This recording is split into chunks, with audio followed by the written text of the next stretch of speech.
First Google Chrome open करिए तो search bar रे अपन टाइप करिए voter portal.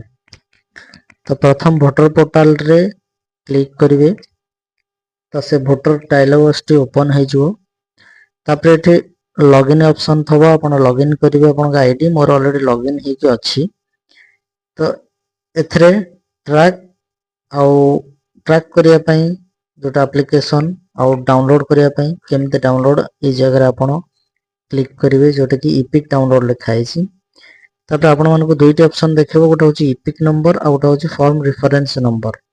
Form reference number जो माने नुआ अप्लाई करिथे तार गोटे रजिस्ट्रेशन नंबर आस्तबो सेटा को एठी टिपुट करिवे ता सेटा एठी स्टेट ओडिसा लिखि कि सर्च कले आपनकर स्टेटस शो करिवो। तो एठी इपिक नंबर कोन ना वोटर आईडी नंबर जदि आपनकर वोटर आईडी नंबर अछि तो एठी लिखि देबे। तो मोर जेहेतु अछि एटा को म टाइप कर दोछि तब स्टेट ओडिसा लिखि दोछि।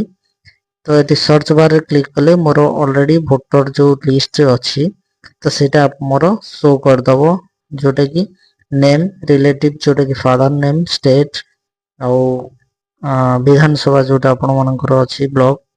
तो मोबाइल नंबर जोटा लिंक थबो से लिंक रे आपनकर ओटीपी जीवो जोटा कि डाउनलोड ऑप्शन आसीबो। तो एठी आपण क्लिक कला परे गोटा ओटीपी आसीबो ओटीपी मु एंटर कर देली तापर वेरीफाई ऑप्शन रे वेरीफाई कला परे डाउनलोड ऑप्शन देखे दबो।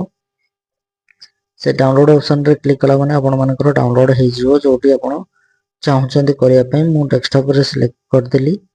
तो मोर ऑलरेडी डाउनलोड हे गला तो ओपन करके आपण मानको देखौची देखंतु मोर नुआ प्रोसेस रे जो वोटर कार्ड बना है मोर ऑलरेडी डाउनलोड हेला। जदि आपण मानको भल लागथाय त लाइक शेयर सब्सक्राइब निश्चित करिवे कमेंट माध्यम रे जणाइबे।